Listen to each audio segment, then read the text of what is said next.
Reliance remains in news. The rights issue is on. By the way, that RE that you can buy. Actually, Parthiv, coming on this one, just before we get into some of the other newsmakers, there's this whole buzz around how that rights issue instrument is being bought into. It's in trade to trade. But can you throw some light here? Can retail investors who are listening into it right now, if they are bullish on Reliance in the very short term, can they buy that? Would it be advisable?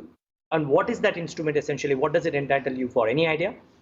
Absolutely. So, Neeraj, see, I think this particular rights instrument, which is right now traded on the markets, it's not something that we are suggesting the investors for a very short term.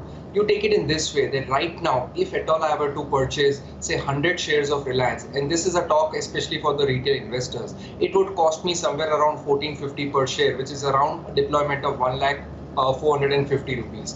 But if at all I still want to play Reliance Industries for long term and I don't have so much of money, then what I can do is I can pay this 200 rupees, which is the premium over and above the current partly paid up money, which is 314.25. So it comes to somewhere around 500 and something rupees. So right now I land up owning, say, 100 shares of Reliance through this rights issue entitlement participation, buying it into the market, paying only somewhere around 500 and something rupees, and the rest of the money, as and when the call option is obtained, which is going to happen over the next almost 1.5 years, I will still be owning Reliance Industries shares, which will get fully converted from the partly converted at around 1450, 1470. So I think this is a very, very interesting instrument even for long-term investors who at this juncture want to own Reliance Industries shares, don't want to buy it at the current market price, and yet be part of this story for the next 1.5 years. But again, I think it will be a little risky for somebody who's trying to play a sort of a trading game in this particular premium instrument, because we know it's in trade to trade. It can't be done on an intraday basis.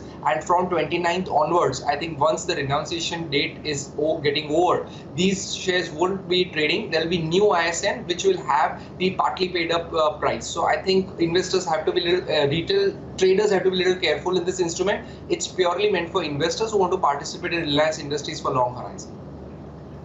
Any risks to this instrument, Parthiv, or anything to watch out for when it comes to this instrument? See, frankly, there is no real risk except for the fact that the premium were to go lower. So I think there's less amount of risk for long-term investors, because we know for the fact that Reliance's journey for the next 1, 2, 3 years is looking quite exciting. And if at all somebody gets a call option to over the next 1.5 years to get Reliance Industries at a share price of 1450, we might not know. I think maybe sometime in November 2021, Reliance could be quoting at 1800, 2000 levels.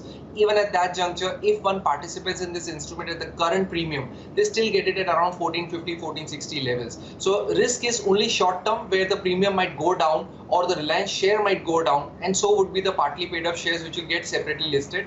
But other than that, for a very longer horizon of 1.5, 2 years, my sense is I think it's not a very big risk. Okay, Parthiv, interesting. Thanks so much for giving us those updates.